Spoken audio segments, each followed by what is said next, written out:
କିଛି ପାଇବା ପାଇଁ ଇଚ୍ଛା କରନ୍ତି, କିନ୍ତୁ ସେମାନେ ସେତେବେଳେ ଯାଏ ତାଙ୍କୁ ଜଗିବା ଦରକାର, ସେତେବେଳେ ଯାଏ ତାଙ୍କୁ ମାଗିବା ଦରକାର ଯେତେବେଳେ ଯୀଶୁ ସେମାନଙ୍କୁ ପଚାରିବେ ନାହିଁ ତୋର କଣ ଆବଶ୍ୟକ, ତୋର କଣ ରିକ୍ୱାରମେଣ୍ଟ ରହୁଛି, ତୋତେ କେଉଁ ବିଷୟ ଦରକାର।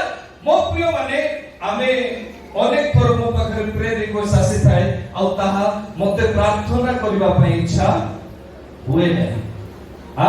मते प्रार्थना करबा पे इच्छा हुए नहीं। मु प्रार्थना कला बेलको गोटे छाई पळे आसुची, के कहबो मु प्रार्थना कला बेलको छाई पळे आसुची, के कहबो मु प्रार्थना कला बेलको मोर स्वामी मते ठीक समय रे डाकिबे, मोर छुआ ठीक समय रे कांदिबो, मोर आ घरे ठीक समय रे मते रागिबे। केते बेले मु प्रार्थना कला बेलको आपण जानंती आत्मा को प्रतिकूल किए शरीर। हालेलुया। आपनकर शरीर प्रार्थना करिबा पई गाइड करिबो।